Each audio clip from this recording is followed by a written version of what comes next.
আসসালামু আলাইকুম। নিশ্চয় সবাই অনেক ভালো আছেন, কিন্তু ব্রাজিলের ফ্যানরা ভালো নাই। এটা খুবই কষ্টদায়ক। ডন কার্লো আনচেলত্তি যেভাবে ব্যাকফায়ার করলেন, এটা আমি এইটা এখনই স্পষ্টভাবে বলতে চাচ্ছি না বা বলতে পারছি না যে the game is over. But আপাত দৃষ্টিতে এটা মোটামুটি ধরে নেওয়াই যায় যে এটা সে রবীন্দ্রনাথের সেই পংক্তিমালার মতো যে শেষ হইয়াও হইল না শেষ। কার্লো আনচেলত্তি কেন এমন করলেন, ব্রাজিলের প্রেসিডেন্টের কি করণীয় ছিল, ফ্লোরেন্তিনো পেরেজের কি করণীয় ছিল, সেই ব্যাপারগুলো নিয়ে একটু আলাপ করতে চাই। সেই ব্যাপারগুলো আমি আপনাদেরকে একটু জানাতে চাই।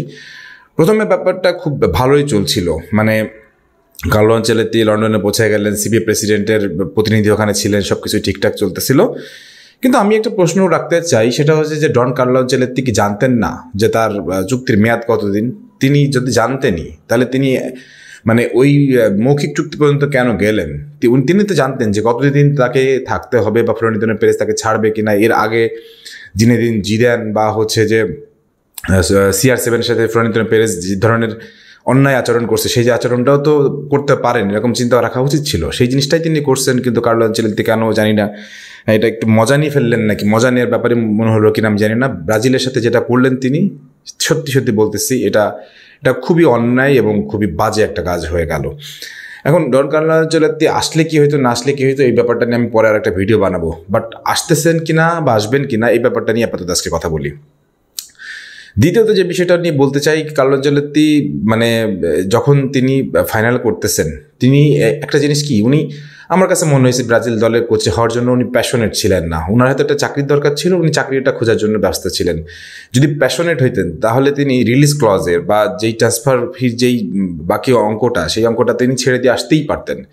ওনাদের মতন কোচের জন্য এটা কোনো বড় ব্যাপার ছিল না। এবং ব্রাজিল তো তাকে বড় অফারই করছিল, একটা কোচিং ক্যারিয়ারে, ন্যাশনাল ক্যারিয়ারে ভালো অফার, এটা আমি বলবো one of the finest offer. সেই অফারটা তিনি নেন নাই। ওদিকে আবার আল হিলাল তার জন্য 50 মিলিয়ন নিয়ে বসে রয়েছে। তো এখন চিন্তা করেন যে উনি ব্রাজিলের কোচ হইতে চায় ভালো করতেন নাকি আল হিলালের কোচ হয়ে ভালো করবেন, ব্যাপারটা কিন্তু এরকম। কিন্তু আমি মনে করি হয়তো কার্লো আনচেলত্তি এই ক্ষেত্রে খুবই খুবই খুবই একটা বাচ্চা সুলভ ডিসিশন নিয়েছেন, যে জিনিসটা আমার পছন্দ হলো না। আর ব্রাজিলের ফেডারেশন সত্যি কথা বলতে কি এতদিন বাদে ব্রাজিলের বাইরে গিয়ে যে একটা অন্য কোচের জন্য চাইছিল বা আগ্রহ দেখাইছিল, সেই জিনিসটা করতে পারলো না। এটা আমার কাছে খুবই দুঃখজনক এবং খুবই কষ্টদায়ক মনে হচ্ছে। ওভারঅল যদি আমি একটা কথা বলি, এক্ষেত্রে আমি বলবো ব্রাজিলের প্রেসিডেন্টের কোনো দোষ ছিল না, বরং সে অনেক চেষ্টা করছে।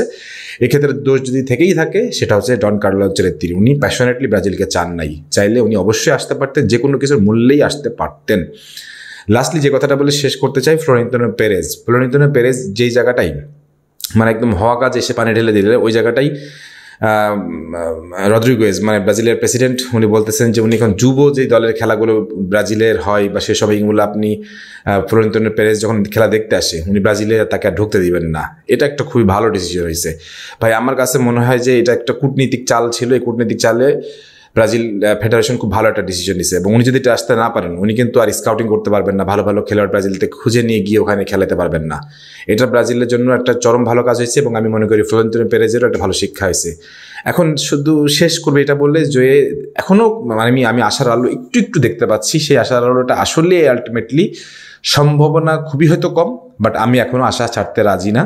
আমার কাছে মনে হয় ব্রাজিলের যারা ফ্যানরা আছেন তারা আপনারা আরেকটু ধৈর্য ধরেন, দেখা যাক টুইস্টের শেষ পর্যায়ে যে কি থাকে, লাইটের টানেলের শেষ প্রান্তে গিয়ে একটু লাইট থাকতে পারে, দেখা যাক কি হয়। তো আপনারা ধৈর্য ধরেন। আমার মনে হয় হয়তো বা হতেও পারে, নাও পারে, বাট যদি না পারে বা না আসলে কি হবে, আসলে কি হবে, এই ব্যাপারটা নিয়ে আরেকটা ভিডিও করবো। ততদিনের মধ্যে সবাই ভালো থাকেন, সুস্থ থাকেন। আল্লাহ হাফিজ।